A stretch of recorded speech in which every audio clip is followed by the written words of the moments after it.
Мұндай да болады екен ғой. Осы бір көктемнің мың бір түнінде өзімнің басымнан өткенді жазбақпын. Алланың қалауымен ақ орамал тағып босағаттап, өзімнің мектептен бірге жүрген жігітіме тұрмысқа шықтым. Магистратура оқып жатырған шағым, той өткен соң бір аптадан кейін оқуға кеттім. Жолдасым келіп тұрды. Жазда бітіріп үйге келдім. Бірақ тұрмыс құрғаннан соң оған деген көңілім суып кетті.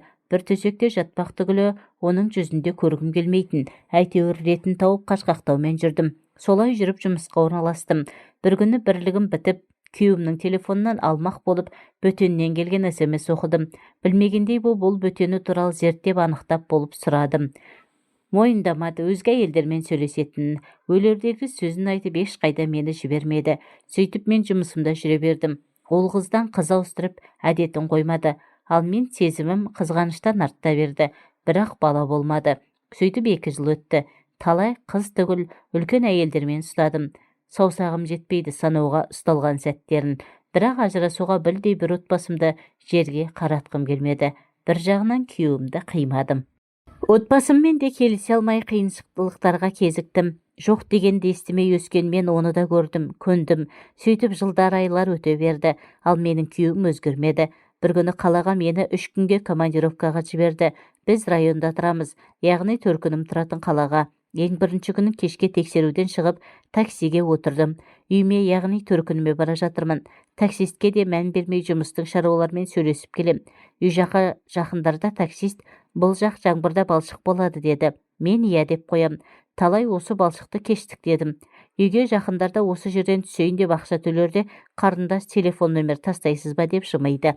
Қарасам сүп-сүйкімді жігіт. Өмірде бірінші рет мен бейтаныс жігітке екінші нөмірімді қалай бергенімді білмей қалдым. Төркініме келсем бәрі бір жаққа кеткелі жатыр. 2-3 күнде келеді екен. Үйде тек сіңілім қалды. Содан 1 сағаттан соң әлгі жігіттен WhatsAppқа хат келді. Ол кешке кездесейік деді. Мен қой деп қоямын. Сөздің тоқетері сол түні әлгі жігітпен түнде кездестім. Сіңілім киноға кеткен. Шынымды айтсам күлімдеген көздеріне ғашық болдым. 90-шы жыл екен. Мен 91-ші жылғымын. Екеуміз әңгіме айтып 1 сағаттай отырдық. Маған қатты ұнады. Келесі күн тағы кездесуді ұсынды. Мен ол кезде нағашылармен пиццада отыр едім. Үйге кеттім деп сол жігітпен кездесуге бардым. Бойы ұзын, көздері күлімдеген, қасына жақындасаң бүкіл әлемді ұмытасың. Күйеуімді мүлдем ұмыттым. Не керек, сол түні машинада сезімге беріліп екеуміз болып қойдық. Bir рет қана. Оны қимай қоштастым. Үйге кеп сіңіліме құрдас қыздармен кездестім дедім. Сөйтіп 3 күн командировкам бітіп, таксистпен танысып, Төркініме үйде болмаған кезде мен бөтен еркекпен болып қойдым. Келесі күн ол жігіт звондап SMS жазып жатты. Ол кезде мен районда едім. Оған тұрмыста екенімді айтпадым. 2-ші нөмірімді өшірдім. Ал күйеуге деген сезім өшті де қалды.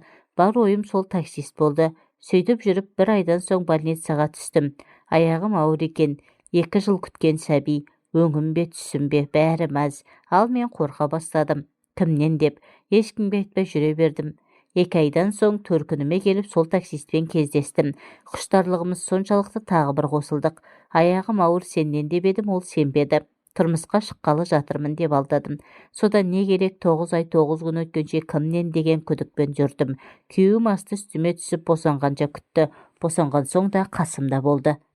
Менімен бірге қиналып, бірге толғатты десем артық айтқаным емес. Ұлды болдым. Кімнен дейсіздер ғой? Өзімнің күйеуімнен. Тіпті аузынан түсіп қалғандай. Қатты қуандым. Күйеуім балам екеумізге жақсы қарады. Ал ол жігітпен одан соң кездеспедім. Кездесейік деп жазып тұрады. Әлі бойдақ екен, кездескім келеді. Бірақ енді ұлым бар, өмірде бәрі болады екен. Мен солай опасыздық жасадым. Ал күйеуім жеңіл жүрсін қояр емес. Неге олай жасайтынын білмедім. Ажырасамын деп үйге кетіп қалсам артымнан жылап еңіреп келеді. Сеннен бөтен керек емес дейді де, әйелге барғанын қоймайды. Мен ерегісіп емес, таксист жігітке ғашық болғаннан бірге болып қойдым. Ол жүрегімдегі адам, ұмыта алмаймын. Ол негізі таксист емес, беделді жұмысы бар. Тек жұмыстан шығып, қол көтерген қызды алып апарып тастамақ болған екен. Кездеспегелі 2 жыл болды. Сағынамын. Бірақ ұлым үшін енді ондай іске бара алмаймын. Ал күйеуім ана жүрісін қоя алар ма екен? Дархан екеуміз Тараздағы орта мектепті бірге бітірдік. Балабақшадан бері бірге келе жатқан досым екеуміздің жұбымыз бір еле жазылған емес. Мектеп бітірген соң педагогикалық институтқа түстік. Ауылдан келген біздер 4 жыл жатақханада тұрып оқыдық. Кейін оқу бітіріп, мамандығымыз бойынша жұмыс табылмай қаладағы цехқа жұмысқа тұрып кеттік. Дос болған соң арамызда қалған сыр жоқ. Үнемі мәселелерімізді бірге шешеміз. Бірге пәтер жалдап тұрғанымыз бар. Цехқа тұрғаннан кейін көп ұзамай мен студент кезден жүрген, бізден бір курс төмен оққан Сәуле есімді қызбен отау тіктім. Мен отбасылы болғаннан кейін Дархан өзінің немере ағасының үйінде тұратын болып шешті. 2 жылдан бері соның үйінде тұрып келеді. Кейінгі кезде Дарханның тұнжырап тұратын көзі сондай ойнақы, себебін сұрап әзілдесем жымың-жымың етеді. Оның ағасы болып келетін Сенбек күзетте тәулікпен жұмыс істейді. Бір күн істеп, бір күн демалады. Ақкөңіл ағасы інісін туғанындай жақсы көреді десем, артық айтқаным емес. Жеңгесі де мейірімі төгілген, әзілге жақын келіншек. Келіншек дегені болмаса бітімі қыздай, кеудесінде томпиған төсі еріксіз назар аудартады. Қыпша белі оның сымбатты екенін байқата түседі. Қарағанда ойнақы көздерімен арбап тұрады. Үйленгендеріне 3 жыл болса да, әлі күнге перзент сүймеген. Бір күні жұмыста, бір күні үйде болатын ағасы Сенбектің Дарханмен шаруасы жоқ, ал жеңгесінің мойнына менің досымның тамақтануы мен кір киімдерін жуып беру міндеті жүктелген. Досым болған соң мен де дігірлеп қоймаймын. Ол болса, ләммейім деп ештеңе айта қоймайды.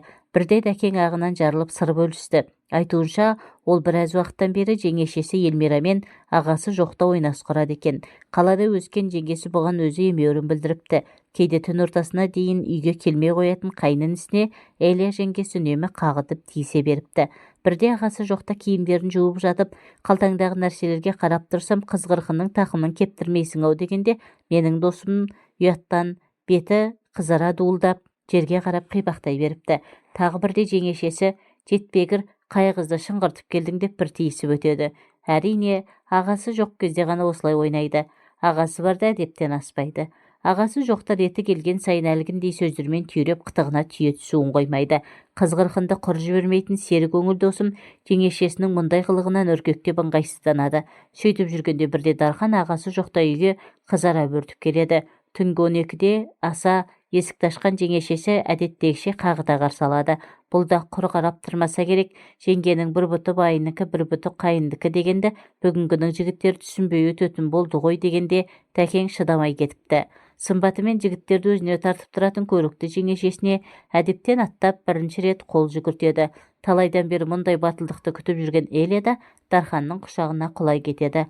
Сөзбен түйреп жүргенде мына жеңгемнің желігі басылмай жүреу деп ойлаймын да қоя салатымын. Бұл жолы шыдай алмадым.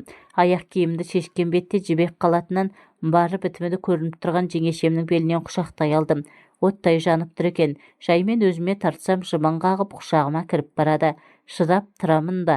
Құмарлығым артып, еріне сүлікше жабыстым деп, дәкең шынын айтқанда менің де оның жеңгесіне ойым кетіп қалғандай болды.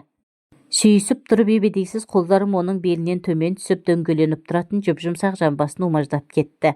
Ол болса маған тығыла түсіп осы сәтті әрі қарай жалғасуын қалай түскенін білдіреді. Еппен аймалап жібек қалатын үстінен сусыта түсіріп, төс тартқышын ағытқан күйі төсекке қарай әкеттім. Ыбыстық ерні мені өртеп жіберді. Шынымды айтайын, мұндай аймаласу бұрынғы қыздарыммен ешқашан болған емес. Мойнынан аймалап алмадай тырсиған қосанарына ауыз салып үрписіне ернім тигенде жеңешем ләззаттан балқып жатты. Сірә мұндай аймалау ағамның тарапынан болмаған сияқты. Ұзақ аймаласу үстінде оның сүйріктей саусақтары мойнымнан төмен қарай арқамды тұтас қысқылай, сипап, қозып жатты. Жаймен іш киімін шешіп оттай жанған күн түймесіне қауғадай болған мүшемді бойлата соғып жібергенімде, жеңешемнің даусы ыңырана шығып, небір тәтті сөздерді айтып ләззатқа бөленіп, иығымды тістелеп жатты. Ұзаққа созылған айқас менің қара тергем алындырды. Белімнің босайтын сәтте ол мені өзінен айырған жоқ деп Дархан өзін ғана емес мені де ынтықтыра түсті. Сол бір қатынас орын алған түні дәкең де аянып қалмаған. Жеңгесін тағы да бір қуанышқа бөлеп, өзінің міндетін мүлтіксіз орындап шығады. Содан бері Элияның бұған деген пейілі ерекше екен. Ағасы келіп қалама деген қауіп мүлде жоқ. Себебі ол тәуліктік жұмысына кеткен соң оралмайды.